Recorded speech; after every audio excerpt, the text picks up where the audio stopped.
Alright, if you liked the video, then please give it a thumbs up. Also consider subscribing. Alright, please enjoy the next 30 or so minute rant from a 29-year-old man about a kid's cartoon. Okay, so I watched all of Tales of Tmnt, and I hear my thoughts on it. Okay, so the series is divided up into two parts. The first part, which is the Mechazoid arc, as I'm going to call it, focus on the turtles dealing with Bishop, who, instead of being racist against aliens, is racist against mutants. Like, during the events in the movie, they essentially destroyed her life's work. Well, Superfly did, which caused her to be like, we can't trust mutants, man. These guys are dangerous. I don't care how nice they seem. You know, they're eventually going to turn on us, is basically her thought process. So she creates an army of robots in order to combat the mutants, specifically the turtles. Anyway, yeah, she's a mechanic in this one, and also a girl. You know, she's got this cool robotic arm. We never find out if she's an amputee or if she was just born like that. But yeah, I'm kind of surprised it wasn't more outraged the fact that Bishop is now a woman. Like, usually people would just crash the fuck out or get, like, really irritated. It's PC! Why did you make this character a woman? That's what you motherfuckers sound like to me. I'm sorry. I get the fact that some people might find it unnecessary, you know, like what they did with Cyrax and Sector, making them girls now, but at the same time, though, this is a different universe. Why the fuck does everything have to be the exact same in the universe? Like, they also got a little pissy at the fact that April O'Neil was black. Oh, I'm sorry, at the fact that she was black and kind of chunky. Alright, first of all, there's all kinds of body types out there. Second of all, fuck you. Okay, because, like, you know, these motherfuckers act like she obese or something. She definitely round, but I wouldn't exactly call her fat or obese. She's more chunky, chubby. Whatever. That's not the point. And I got way off topic. Here. Anyway, this first arc focuses on how the turtles deal with their own individual Mechazoid. You know, Leonardo kind of has a panic attack because he's not used to doing anything with his brothers. He has to learn to kind of, you know, be on his own. Well, they all have to learn that, but none more so than Leonardo. You know, he feels like he's nothing without his brothers. April reassures him that he's not. But sometimes we do all need a little help when it comes to dealing with stuff. You know, because she did land a critical blow against that Mechazoid. That's what Bishop calls the robots. And then Donnie has to stop the subway. You know, because Bishop basically, you know, hacked into the system and was gonna crash the train in order to prove a point. It's like you're murdering a bunch of people just based on your prejudice. Sounds about right. And anyway, Donnie ends up reverse hacking into our mainframe. Yes, the series does, you know, get around to establishing Donatello's more tech side. We didn't really see it in the movie, but in the anime, like in this series, it's all over the place. I mean, it's not as prominent in other series, but it's there. And what I love is the fact that he kind of has to learn to not rely on his mind so much and takes Raph's advice and just rages the fuck out, right? And just goes ham on his Mechazoid. You know, so yeah, that was cool. Oh, and then for Raph, he got captured by the Purple Dragons and also has to fight his Mechazoid. He ends up learning that, sometimes you can't always, you know, brute force your way through things. Sometimes you gotta, talk your way out of it. He learned that from Mikey. Mikey was like, "You can get a lot of places with just a smile." And so Raph's just like, "Okay, I'll tell these guys jokes," and it, you know, kind of works. You know, it distracts him enough to where he can escape. Also, once again, this series actually touches on a really important aspect of Raphael that a lot of people have been missing. Raphael's sarcastic nature. Like a lot of people seem to only equate Raphael with anger, but he's also sarcastic as fuck, like just a real smartass, right? And again, I just love the fact that he's such a smartass in this series, just a real sarcastic asshole. He stayed talking shit, like because you know, because '80s Raphael was the one that really first started the whole shit talking Raphael. Because he couldn't be as angry, so I mean, he was sometimes angry, but they was just like, okay, let's just make him a sarcastic asshole that's always insulting people, and it just kind of stuck around. But yeah, and then for Mikey's situation, he actually got stuck with Bishop's assistant, Rod, I think his name was. Yeah, it's Rod. And anyway, Rod's just like, well, my dad is funding Bishop's whole operation. All I gotta do is call him, and we'll have the whole thing shut down, right? And so Mikey's like, do that. And then Rod's just like, no, I'm not going to do that. Unless you make me a mutant. Anyway. So Rod correctly infers that the key to making himself a mutant is Mikey's blood. But Mikey doesn't really want to do that, right? So he tries tricking him, right? And again, Mikey just take it from Donnie. It's just like, how do you break into this place? They decided to break into a zoo to steal some veterinary stuff, right?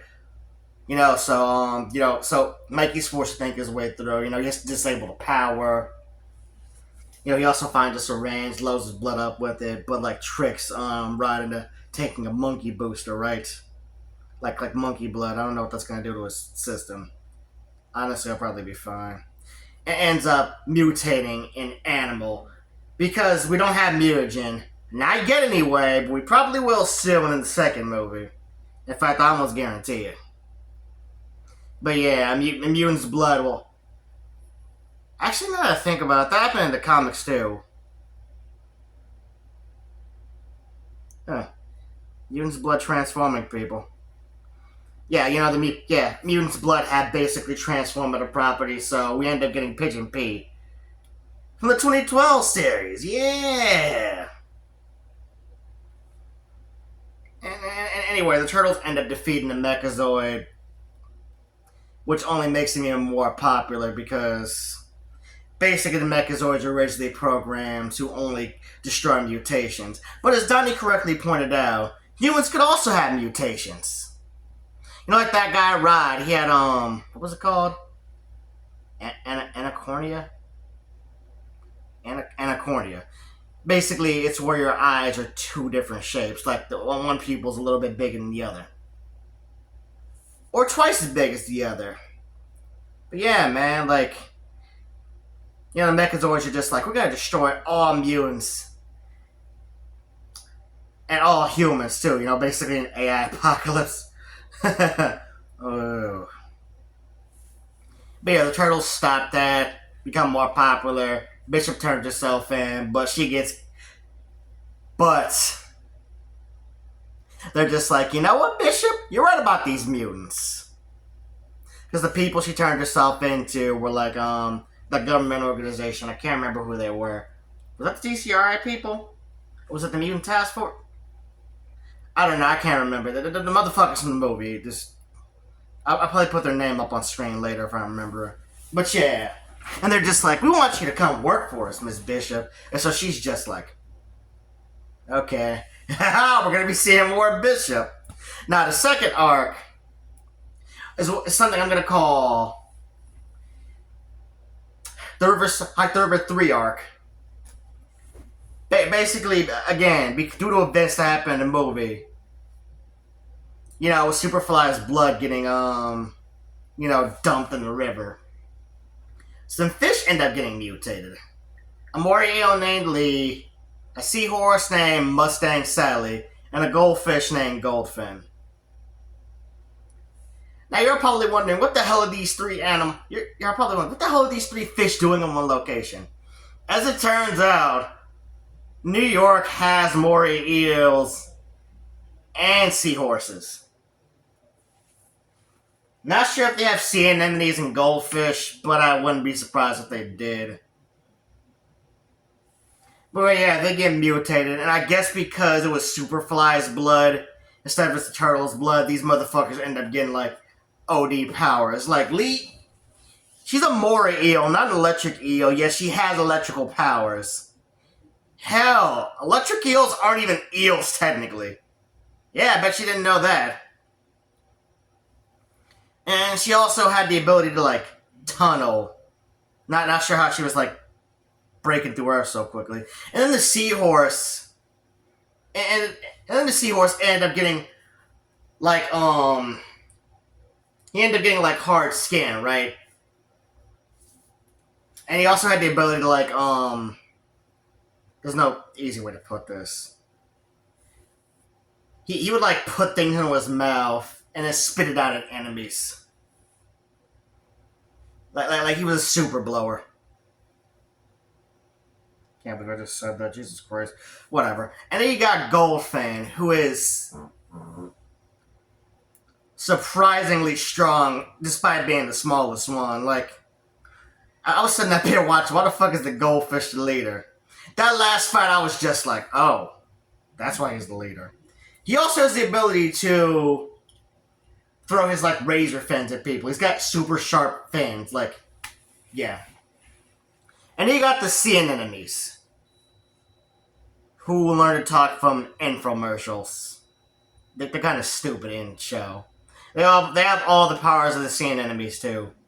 Well, except for the ability to sting people. They can't stretch and wrap people up, though.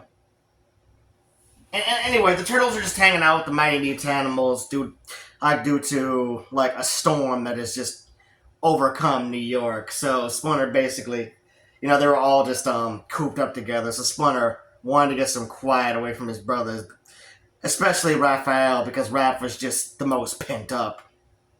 He hasn't been school got canceled, can't go to wrestling practice, just he's stepping over people, right? Because again, they're all sheltering from the storm. So he's just like, all right, so here's what's gonna happen. Leo, take Pete out to get some air. Donnie, go fix the electrical gate with a wing there. Raph, take Ray Fillet and Scumbug and go tell the construction crew to stop it. Mikey, take Genghis and go get groceries. That was basically all their assignments, and Heidi's Sue with every single one of those. The series definitely lives up to its name with showcasing more of the brothers' personalities, without each other. Like I think my favorite story was probably the one with Mikey. But mostly because the turtles can go out on the surface, people know about them, so he's just casually walking in there like da da da da da. I go to this bodega all the time. I got my own bag. Again, it's raining hard as shit, right? Like, so he goes in there, says hi to everybody. He doesn't notice that the store is being robbed by the purple dragons at first. I mean, he does eventually. It's just like, wait a minute, you guys are robbing this place. And then later runs the shop and is like, finally, do something about it. So Mike is ready to, beat some ass. Genghis is also ready to beat some ass. In addition to trying to eat the cat. He's a big mouth frog, like. Yeah. And that's when the store starts to flood because of Lee, right? And so everybody's just like, do something, you're the hero. And the Mikey's just like, I never led before. I don't know what y'all want me to do. So anyway, that's when they're accosted by Lady Eel, right? And then Mikey points out the fact that her name is just Eel spelled backwards. She got kind of mad about it. I don't know, man. There was definitely a little chemistry there, though. Like she kept getting flustered whenever Mikey would talk to her. Like Mikey kind of had that unspoken riz, like.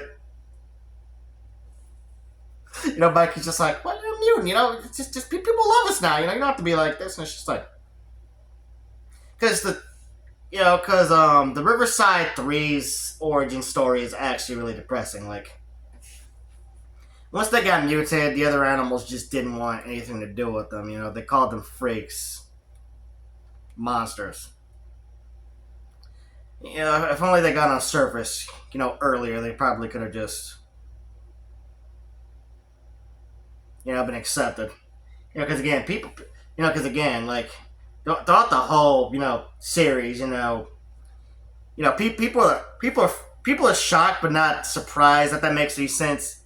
Whenever they see a giant mutated animal, it's just like for example, in Donatello's episode, people were like, "Hey, it's one of the turtles. Can we get a picture?" And they see that he's fighting like a robot. And they're like, never mind. We see her in the middle of something. Or for like Leo's. Right before he fights this robot, he looks over and sees a dude with his dog pissing. And the dude just looks at him like, What, Mr. Turtle? What, Mr. Ninja Turtle? I can't walk my dog? My dog can't take a piss in the alley? The hell are you doing that's so damn important? Oh, you're fighting a robot. Oh, shit! No, because he's not even freaked out by... No, because he's not even freaked out by Leo at first. He's freaked out by the robot. That's a detail I love. Or again, later on, when Leo takes Pitch and Pete out for, a bit, the cops are just like, what the hell kind of mutant is that? Some kind of bird mutant? It wasn't one of the mutants a bet? And Leo's just like, no, no, he's with me, I promise. It's just like the cop, like, yeah. But yeah, man, I'm just rambling at this point. Mostly because I really, really enjoyed this series. In case you couldn't tell, like, I really hope we get a season 2. Also, are these events canon? No, because each arc has its own framing device. You know what? The first arc is basically drawing a comic book. Because things kind of quieted down after they defeated Superfly. Then most just go to school, so he was like drawing an adventure with his brothers. I think these events are canon because, Pete is still around. I hope we see more of Pete. I hope we see more of Lee and Mustang Sally, even though they both just sail away on a boat to get a better life.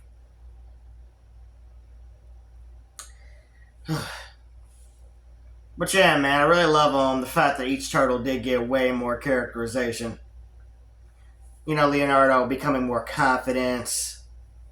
Donatello accepting the fact that he's not like his brothers. He's a nerd.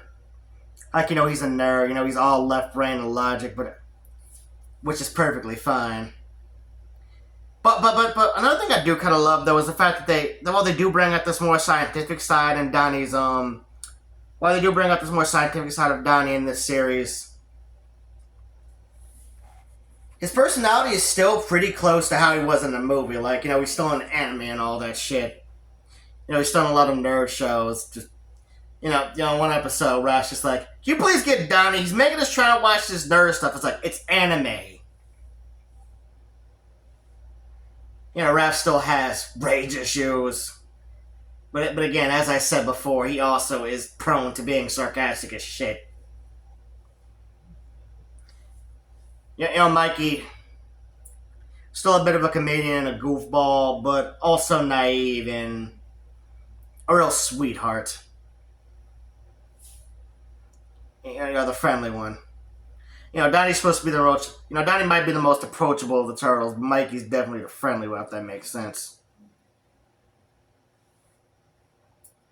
Like he's the most people intelligent. Okay, there are a couple things I did not really like, though, if I'm being honest. The fact that Master Splinter did not really talk in this series. Like apparently, in order to, apparently him and Scumbag are, like, going through it, and, so in order to, how do I explain it? So in order to fix the relationship, so to speak, he decides to only speak in Vermin for her. Which is which is why he only really squeaks throughout this series. That shit, it got old pretty quickly. And in the second half, which is also in the second half, which also has a framing device of Donnie helping April O'Neil with her project about the events that happen over the course of the Riverside 6 arc. And Donnie's just like, you guys, it's gonna be boring. No, and Seraph's just like, guys, it's gonna be boring. Let me tell the story. Seraph edits it together to try and make it more exciting. And he even dubs over Matt Splinter's voice and kind of makes him sound like Batman, which is pointed out multiple times.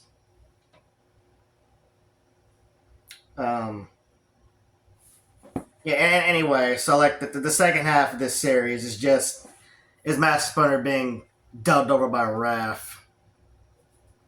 So yeah. And speaking of jokes that got old, no, not jokes, sorry. And speaking of characters that didn't really talk that much, Ray Fillet! He can talk in the movie, yet here all he can do is go, Ray Fillet! Like, that shit got old real fast. I'm just like, is he just gonna sing that? Oh. Like, he does variations. Okay, Fillet! Like, okay, Fillet! Like, this, hey, Fillet! Like, just, I'm like, bro, is he really gonna, are really doing this? God fucking damn it, really. Like, just, I'm like, what the fuck? Like, just, he could talk. Was it really not the same without Post Malone? Oh, Genghis can talk, but apparently Ray Fillet can't? Fuck. But yeah, also, the art is very inconsistent. Like, the Turtles' straps, like, particularly in Naruto's, like, he has this one shoulder strap that goes to nowhere. Sometimes it'll be connected to his belt. Sometimes it'll disappear into the other diagonal one. It's so weird. Or sometimes, one of the Turtles, particularly Donnie, will be missing their weapon. In another shot, you'll be able to see it. Like when Donnie and Wingnut go to fix the power grid, he gets his stab broken by an alligator that got flushed. That's not Leatherhead, by the way. Long story. Anyway, in some shots you'll be able to see it, but it's like broken. Like, it's actually kind of funny though, because like for the next 2 episodes, instead of his bow staff, he's like fighting with like a thin piece of pipe or maybe some rebarb or something that happens to be the exact size and shape of his bow staff. So, just. And he just uses that as his weapon, just carries that around like it's kind of funny, but also a detail that I love. But also a detail that I love. Donnie kind of has to think on his feet. Just come up with a weapon. But other than that, though, this series was clean. Like, it had some clean animation. Like, these fight scenes were just OD. Like, they're almost as good as Rise's fight scenes. Yes, for as much as I give Rise shit, I can't deny they got good ass fight scenes. Like just their action scenes are always clean. And again, that's where this series really stands out. The fact that the fight scenes are just chef's kiss, like, really good. Alright, I think I've talked enough about the Turtles, but let me talk about some of the other characters, aside from Master Splinter. We got some development from April O'Neil, despite the fact that she didn't want to be known as pure girl in the movie, she's still a bit of an introvert. Like, the only reason she agreed to go to a party is because she thought the Turtles would be there with her, to kind of diffuse some of the tension. Introvert April. Other than that, though, she really hasn't changed too much in the movie. A bunch of the Mutanimals That's what the show is calling them. I actually got some development too. Like Wing now. We find out that she's claustrophobic. Like she does not like tight spaces. She's also a bit neurotic. Leatherhead just wants a place to belong. Like even among the mutants, she just does not feel like she belongs, which is kind of sad. That's kind of interesting. Sad girl. Like sad girl. Leatherhead. Oh, Pigeon Pete. Okay, technically he's not really a mutanimal, but well, I guess he is. He goes from being a pigeon that got mutated and doesn't really know what the hell is going on to being articulate. Like that surprised the shit out of me when he just started talking in an episode. And the other characters are like, "What the hell? You can talk?"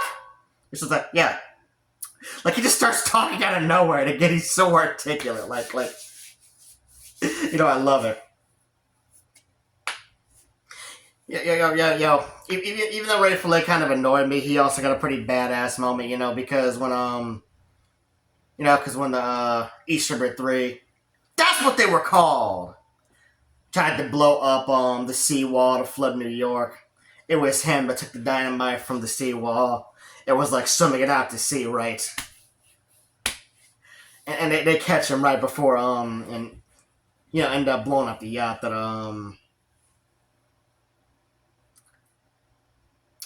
ended up blowing up a yacht, right? You're probably wondering why the hell they blew up a yacht. Well, even though Lee and Mustang Sally, had a change of heart, Goldfan did not. And yes, he is a James Bond reference. He decides to get into bed with Bad Bernie after Bad Bernie's like, "Bro, you want to take this pearl because the pearl that was like a rallying point of the fish community that the East River 3 was a part of, got taken by some humans. They wanted to get it back in order to be accepted, because they thought they would accept them again. Kind of like the Turtles now that I think about it. Ha! Clever. But like Bad Bernie's like, bro, with this pearl, forget the fish community. I can make you millions. Like, I can give you the world. And then Goldfinger's like, he's like, that actually does sound a lot better. Yeah, fuck those fish people. I'm trying to get money. And so he ends up turning on the East River 3. So he ends up turning on his friends. Anyway, after the yacht that him and Bad Bernie were on, that's why the Turtles ended up blowing it up. They both survived, but like him and the Anemones, which are the only ones he has left at this point, pretty much look at Bad Bernie like, "You're stuck with us." I really do hope we see more Goldfin as a villain, because this nigga is pretty crazy. But yeah, man, those are my thoughts on Tales of TMNT. Wow, this video's good. Wow, I cannot believe I talked for 28 minutes straight about this series. It was so good, though. But yeah. If you watched all the way through to hear me talking my thoughts about Tales of TMNT, thank you so much. Now, if you could do me a huge favor, subscribe. That'd be fantastic. Alright. Over and out.